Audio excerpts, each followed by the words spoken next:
Et on enchaîne à présent avec Enjeu patrimoine, où nous allons nous poser la question du rachat de trimestre pour partir à la retraite plus tôt, ou en tout cas à l'âge légal, et non pas un peu plus tard selon la situation de chacun. On va regarder ça ensemble avec nos invités. Derrière ce mécanisme de rachat de retraite se cache un calcul savant, car le rachat de trimestre pour partir à la retraite n'est pas forcément avantageux pour tout le monde. Pour cela, nous avons demandé à deux spécialistes du sujet de venir sur ce plateau pour nous expliquer ce dispositif en détail. Nous avons donc le plaisir de recevoir Valérie Batigne, dirigeante et fondatrice de Sapiendo Retraite. Bonjour Valérie Batigne, bienvenue sur ce plateau. Et nous avons également le plaisir d'avoir en plateau Cédric Marc, gérant de 3AO Patrimoine. Bonjour Cédric Marc. Bonjour Nicolas. Bienvenue également. Alors, le dispositif en soi donne l'impression d'être connu par ceux qui préparent leur retraite, qui se sont un petit peu intéressés à toutes les thématiques de la retraite. On verra avec Cédric Marc dans un second temps si quand on gère son patrimoine, on se pose cette question-là.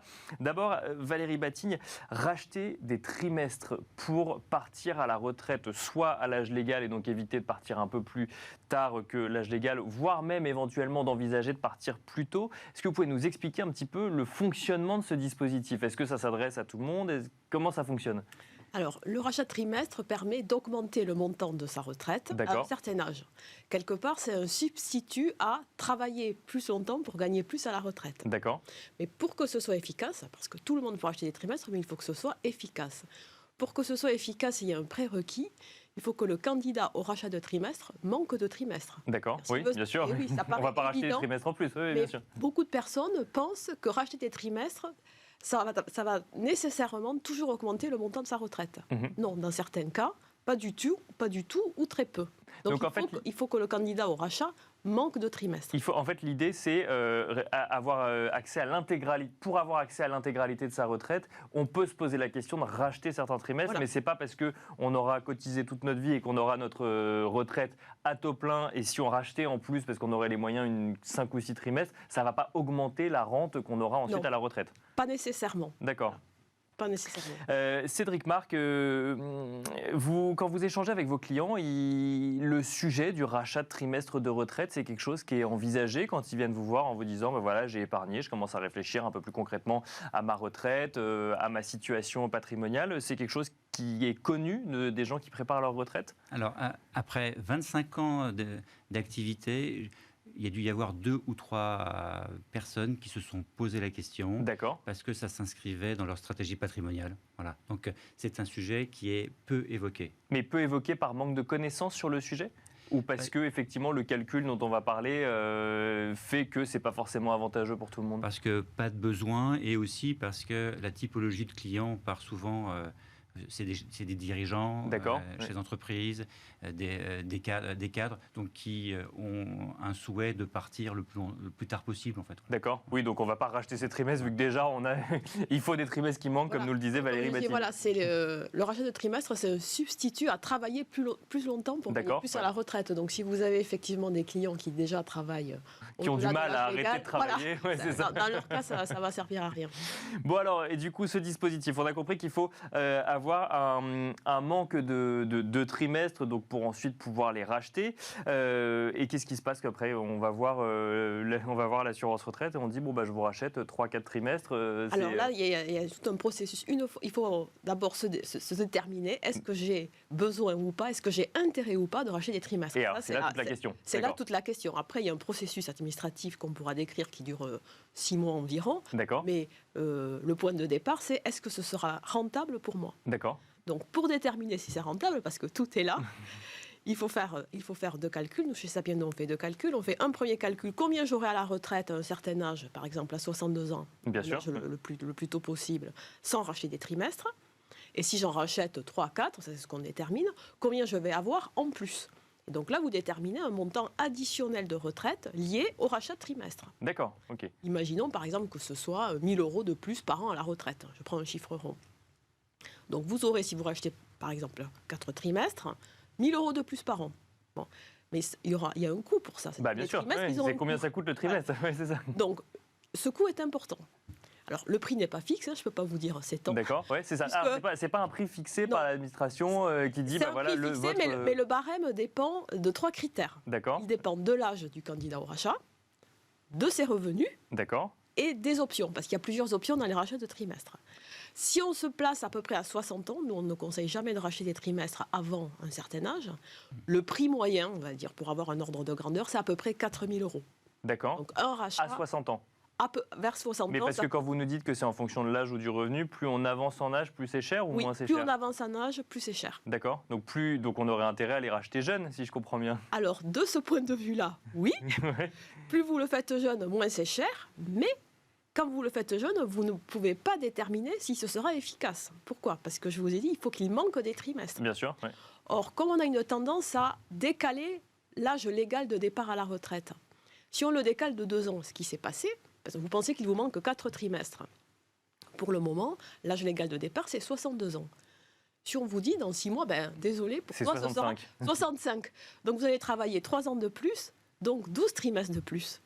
Donc vos 4 trimestres qui vous manquaient, vous les aurez naturellement, puisqu'on va vous demander de travailler 3 ans de plus. Oui, mais donc, du coup, si je les ai rachetés, j'aurais pu partir un petit peu avant, peut-être à 64 au lieu de 65, c'est ça ? Parce que si l'âge légal, vous n'avez pas le droit de partir avant l'âge légal. Oui, d'accord. C'est une contrainte législative. Donc, si on vous repousse cet âge... Alors, effectivement, il ne faut pas oublier que d'un côté, il y a l'âge légal et de l'autre, il y a le nombre de trimestres cotisés pour avoir sa retraite à taux plein. Donc, effectivement, si jamais on nous dit, en fait, c'est 65, on les aura cotisés de fait puisqu'on n'aura pas pu partir à la retraite avant. Exactement. Donc vous êtes jeune, si vous les rachetez maintenant, parce que vous pensez, avec les règles actuelles, qu'il va vous en manquer 2, 3 ou 4. Bien sûr. Oui. Quand vous arriverez à l'âge légal de la retraite, on vous dira, de toute façon, tu n'as pas le droit de partir avant tel âge. Donc vous allez naturellement travailler plus longtemps et acquérir ces trimestres que vous croyez aujourd'hui qui vous font défaut. D'accord, ok, je comprends. Voilà. Parce que je voyais effectivement qu'on pouvait racheter ses années d'études, par exemple, ou en tout cas quelques trimestres de ces années d'études. Ça, c'est vrai, vous pouvez toujours racheter vos années d'études à tout âge et vos années incomplètes, mais si vous le faites jeune... ça se trouve, ça servira à rien. Exactement. On ne peut pas le savoir aujourd'hui. C'est moins cher aujourd'hui que dans 20 ans, mais peut-être que ça servira à rien. C'est tout le problème. Bon, donc 3 variables, l'âge, le niveau de revenu. Donc là, pareil, plus on est jeune, moins ça coûte cher avec le niveau de revenu, mais bon, on ne sait pas si ça servira à quelque chose. Et ensuite, les différentes options de retraite. Cédric Marc, vous nous disiez que vous avez eu 2, 3 fois où le cas s'est présenté, où en tout cas les personnes avec qui vous échangez, vos clients, se sont réellement posé la question. Ça veut dire que finalement, ce calcul n'est pas si avantageux que ça quand vous regardez d'un point de vue de gestion patrimoine global de vos clients ? Je partage assez l'avis de votre intervenant expert comptable parce que c'est sans doute un calcul financier. Et pour essayer d'apporter des chiffres précis, dans le cadre de cette émission-là, moi j'ai fait une simulation dans mon cas personnel pour dire est-ce que c'est pertinent ou pas. Moi j'ai 53 ans, mon âge de départ optimale à la retraite de 64 ans et 4 mois, dans une dizaine d'années. Il me faut donc 170 trimestres. Et imaginons le cas, par exemple, que je souhaite partir à 62 ans, parce que la gestion de patrimoine m'a usé, et je veux partir le plus rapidement possible. D'accord, ouais. Tout d'abord, il faut regarder combien de trimestres vous pouvez racheter. Voilà. Et moi, dans mon cas, dans mon relevé de carrière que j'ai sorti hier, je peux au maximum racheter 4 trimestres. D'accord. Parce qu'il y a une limite au nombre de trimestres qu'on peut racheter ? Comme disait Valérie, c'est en fonction des trous. Voilà. D'accord. Dans votre carrière. Vous pouvez racheter soit vos années d'études, si vous n'avez pas travaillé. Certains travaillent pendant leurs études, mais pas normal. Si vous ne travaillez pas, vous n'avez pas de trimestre. D'accord. Donc, ces années-là, vous pouvez racheter des trimestres. Ou vous pouvez racheter des trimestres quand vous avez travaillé, mais vous n'avez pas validé 4 trimestres. C'est ce qu'on appelle les années incomplètes. D'accord. Si vous avez 1, voire 2 ou 3 trimestres, vous pouvez racheter le complément. D'accord, mais c'est important. C'est-à-dire qu'on ne peut pas dire, je rachète un trimestre n'importe lequel. C'est-à-dire qu'en fait, ça correspond forcément à un trou. Non seulement c'est qu'on n'en a pas assez pour partir à la retraite, mais ça doit correspondre à un trou dans la carrière professionnelle. C'est ça. Ou aux années d'études. Ou aux années d'études. Oui. Donc là, globalement... Et en imprimant hier mon relevé de carrière, j'ai remarqué qu'en 87 et en 89, 1900... Hein. Bien sûr. Il faut bien le préciser. Voilà. En fait, il y a eu des cotisations, mais 0 trimestre. D'accord. Voilà. Donc, dans mon cas particulier, je peux à ce jour racheter 4 trimestres. D'accord, vous avez le droit à 4 trimestres. Okay. Donc, le calcul, comment je l'ai fait? Un, ça va dépendre donc, du nombre de trimestres qu'on peut racheter. Deux, je dirais, de l'âge où on veut partir, comme le disait Valérie. Voilà. Bien sûr. Donc, âge légal minimum, 62 ans. 3, du coût du trimestre. Moi, dans mon cas, ça coûte 5 646 € par trimestre. Et surtout de votre tranche marginale d'imposition. Donc en faisant un calcul rapide, c'est-à-dire que si je veux partir à 62 ans avec le taux de 63 ans, taux de pension bien sûr, ça me fait gagner 119 € par mois. D'accord. Et ça me coûte 4 trimestres à 5 646, ça coûte 22 500 €. Au total. Au total. D'accord. Diminuer, donc cette cotisation-là, je peux bien sûr la déduire de mon impôt sur le revenu. D'accord. Quand je rachète mes trimestres, je peux déduire mon impôt sur le revenu. Ça, c'est très important. C'est-à-dire que c'est vu comme une cotisation sociale. D'accord. Et donc, à ce titre, c'est déductible du revenu imposable. Donc, c'est à prendre en compte dans le calcul, effectivement. Oui, c'est-à-dire qu'il faut calculer le nombre d'années hors effet fiscal d'amortissement, ce que vous avez dû faire. Et après, il faut l'impacter de l'effet fiscal.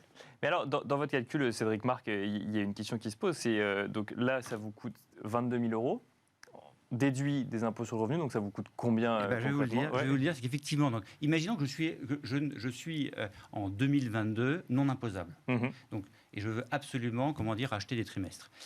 Donc ça me coûtera 22 500 € pour obtenir 119 € de plus par mois. Bien donc, sûr. Je vais l'amortir en 15 ans. D'accord. En 15 ans, d'accord. Donc là, il faut se poser la question de savoir combien de temps on anticipe de rester en vie à partir du moment où on part à la retraite. C'est triste, mais c'est la question qu'il faut se poser. Exactement. Et pour répondre à votre question, dans mon cas précis, compte tenu de ma tranche marginale d'imposition, ça me coûte 12 500 €. 12 500 €. Voilà. D'accord. Voilà. Donc l'avantage, c'est que je pense, pour tenter de répondre à votre question, il faut être à un âge de départ en retraite le plus tôt possible pour pouvoir en jouir le plus longtemps possible. Donc, dans le cas précis, mes 22 500 € me coûtent 12 375 €. Bien sûr. Et je l'amortis en 8,6 ans. C'est-à-dire que si je pars à 62 ans, à partir de 71 ans, cet investissement-là, si je suis toujours en vie, aura été rentable. Bon, donc finalement, si je comprends bien, c'est pas forcément un cas avantageux pour tout le monde, mais là, ce que vous venez de nous dire, c'est que là, c'est plutôt une publicité pour le fait de racheter ces trimestres de retraite. C'est que ça peut fonctionner quand même dans certains cas. Et alors, ce qui est amusant, c'est que Valérie Batine, vous nous dites qu'il ne faut pas le faire trop tôt, parce que finalement, si on le fait à 30 ans, parce qu'on entend souvent sur d'autres produits de retraite, enfin sur des produits de retraite, parce que ça n'est pas un produit de retraite, qu'il faut le faire dès 30 ans. Là, il faut attendre le plus tard possible, mais si je comprends bien, il faut quand même partir le plus tôt possible à la retraite pour que ce soit rentable ensuite en tant qu'investissement. Et oui, parce que c'est un substitut de travailler plus longtemps, donc effectivement. Et après, on calcule donc une durée d'amortissement, ce que vous avez dit, ça me coûte tant, Bien sûr. Je récupère X € de plus par an, donc c'est amorti en temps d'année avec l'effet fiscal. Et donc il y a des cas, c'est pour ça qu'il faut vraiment calculer, chaque cas est vraiment différent. D'accord. On voit parfois des situations où des rachats peuvent être rentables au bout de 4-5 ans. D'accord. Donc là, il n'y a pas de sujet, il faut y réfléchir, bien sûr. Parfois, c'est 0, ça ne vaut pas du tout le coup. D'accord. Ou parfois, ça peut être 15, 20 ans. Donc là, il faut vraiment se poser les questions. Mais il y a vraiment des résultats très différents. Donc, souvent, on entend des croyances, ça vaut le coup, attention, ça ne vaut jamais le coup. Non, il faut toujours calculer. Oui, parce que parfois, ça vaut c'est amorti très vite et parfois, c'est amorti sur une durée trop longue. Et alors, je pose la question comme ça, si jamais on a un patrimoine conséquent, qu'on veut partir, qu'on n'anticipe pas de problème pour sa retraite, parce qu'on a déjà préparé sa retraite, est-ce que ça peut valoir le coup de racheter ces trimestres de retraite simplement pour partir plus tôt ? Alors là, Nicolas, si vous permettez, je pense que je suis exactement dans le schéma en disant, est-ce que j'ai envie de partir plus tôt ou pas ? D'accord. Voilà. Donc, moi, mon métier, je l'adore. Je me suis dit, je vais partir le plus tard possible. Et j'ai fait l'exercice de dire, à partir de quand est-ce que je peux partir ? 62 ans. Est-ce que j'ai envie si je veux respecter mon départ en retraite optimal de 64 ans,4 années, voilà, l'avantage de ce calcul-là, c'est qu'on pourrait gagner un an, non pas pour avoir un complément de revenu, mais pour partir plus tôt. Voilà, donc finalement, ce calcul, cette émission vous aura poussé à vous poser la question sur l'âge de départ à la retraite. Merci beaucoup à tous les deux. Cédric Marc, que vous mentionniez tout à l'heure, un intervenant expert comptable qui parlait de ça comme d'un investissement. Il s'agit d'une émission avec Serge Anouchian que vous pouvez aller regarder sur la page de Smart Patrimoine. Merci beaucoup Cédric Marc, gérant de 3AO Patrimoine. Merci également Valérie Batigne, dirigeante et fondatrice de Sapiendo Retraite. Merci à vous de nous avoir suivis et je vous donne rendez-vous demain pour un nouveau numéro de Smart Patrimoine.